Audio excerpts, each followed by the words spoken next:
Say it out loud. What makes somebody engaging? The positive? What's that? Eye contact makes somebody engaging. She's talking about another level of engagement. I can feel it right now. What else creates somebody engaging? Come on. Smile. What else makes them engaging? Energy. Passion. Talking the truth instead of what you want to hear. Who loves someone who will tell you the damn truth in the world? The world, not even reality television is freaking real anymore, right? Raw and real may not sound good, but it sure feels good because you know it's there. Sincerity. When you feel like somebody, how about caring? When you feel like somebody truly cares about you, does that make you engage more? Right? What makes something disengaging to you? What makes you disengage with someone? Lying? When you can't trust them? Arrogance? When they try to control you? What disengages you? When they come up to hit on you and they're not even committed, you're like the 12th person and you can feel it. When they're insincere, disengages you. Inauthenticity. Whereas authentic does engage you, doesn't it? Right?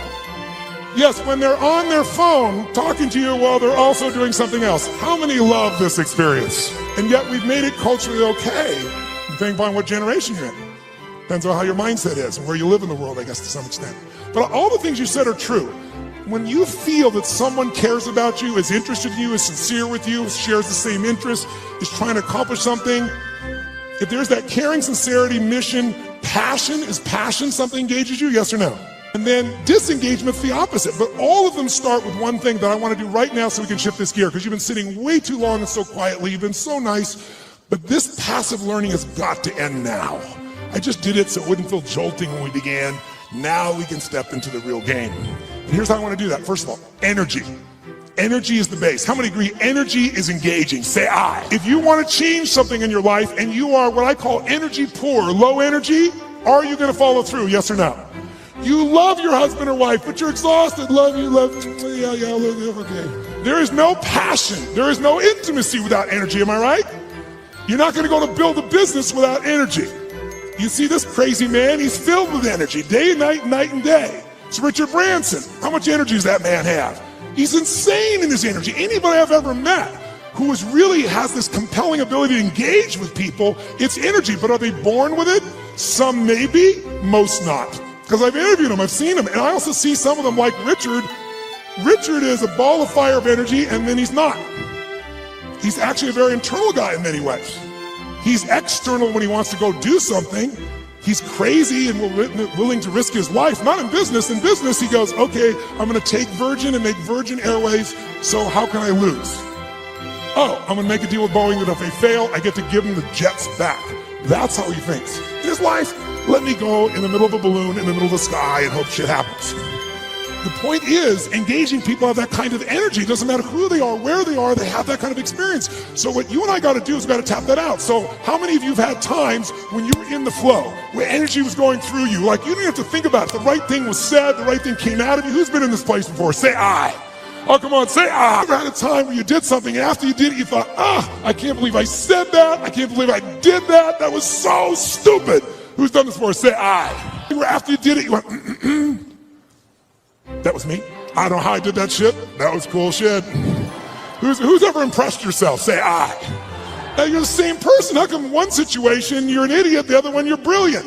Who's ever forgotten how to spell your own, how to remember, let's say, your own email or your home phone number, or how to spell a difficult word like the? Let me see your hands here. In fact, phone numbers are crazy now for most of us, right? Because now we have this outboard brain. If we lose this brain, we're screwed. I don't even know how to call my mom, for God's sakes, right? You don't know what to do when you don't have this thing. So the point of the matter is, if we increase the energy in the work, so now here's the thing, where does energy come from? Does energy come from sleep? Really? Who here has ever slept 8 hours and still been tired as shit? Let me see your hands right here. Okay, so that wasn't it, right? Is it food that gives you energy? Who here has ever fasted for 5, 6, 7 days or more, gone on a fast? Does your energy increase or decrease as you no longer eat? Which one? Increases massively. So if it's not food and it's not sleep, don't get me wrong, those are useful, then what is it? The answer is, it's psychology. It's a mindset.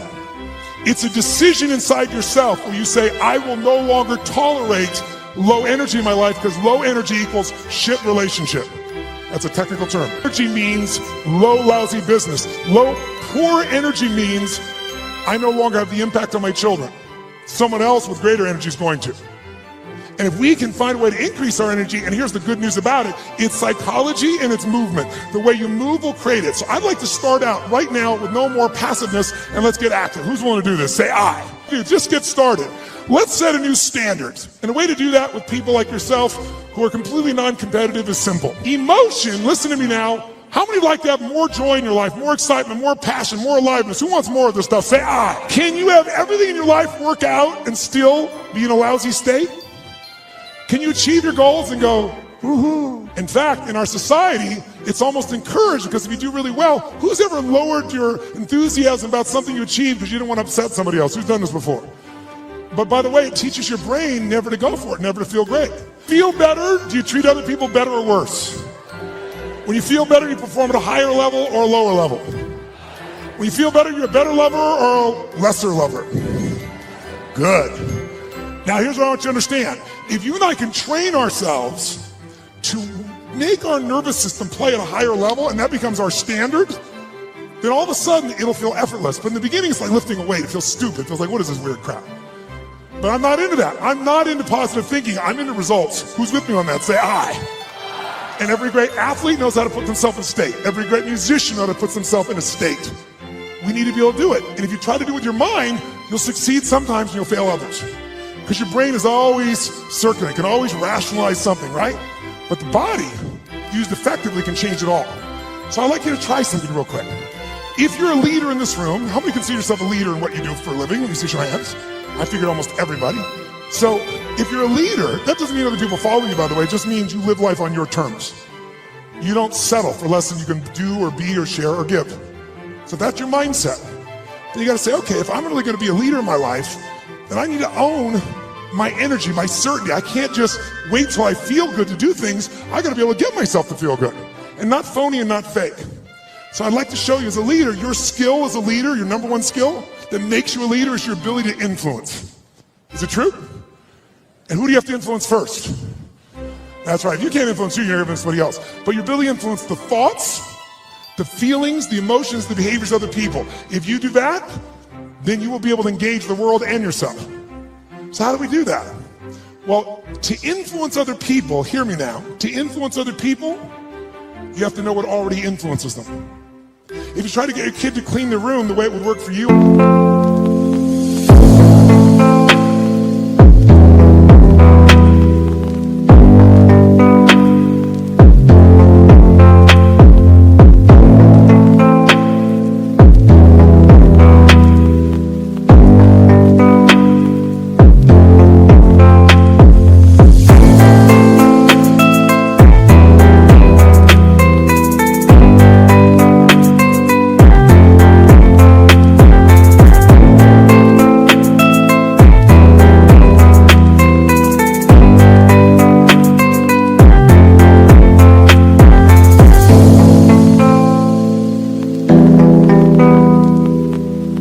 you, it probably doesn't work that way for them. Everyone's different, but there are some universals, and one thing that influences all of us is our state. If you're in a pissed off state, if you ever had a friend do something nice and you're in a pissed off state and you snap at them and you feel bad later on, it was just the state you're in. Who knows what I'm talking about here? Say I. So we need to train ourselves to be in a better state. And the second thing that affects what we do long term, besides our state, that's what affects things moment to moment, is we all have a set of beliefs or expectations, or we might call it a blueprint for how life's supposed to be. When life is in alignment with our blueprint, we're happy. We're not, we're upset. Sometimes there's nothing wrong with life, we just need to update our blueprint. So for this brief session, let's start with just changing our state, and let's learn something about how your brain blueprints things. So I want you to try something with me. Take your hands out like this, and when I say now, I want you to bring them together like this. When I say now. Thank you. All right, ready? In 160 countries shows something really simple.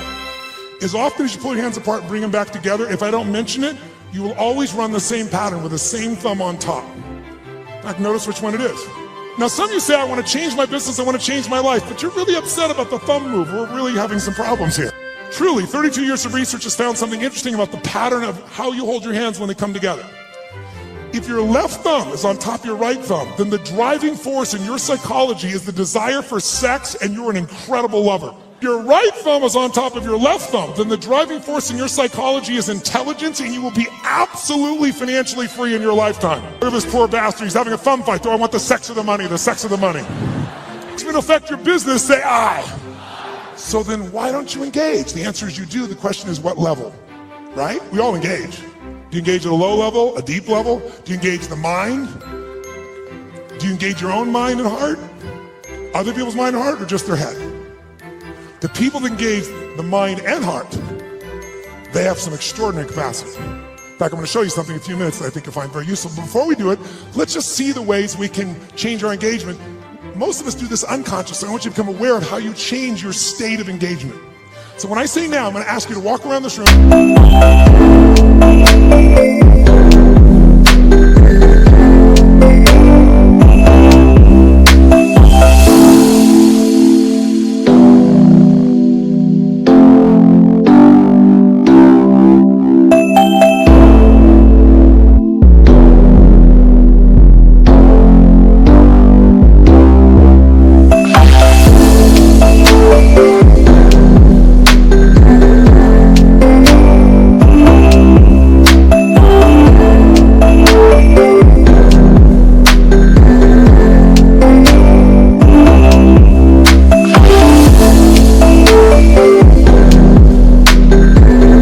Yourself to as many people as you can. I start most seminars this way because I want people to see something inside themselves they don't notice usually.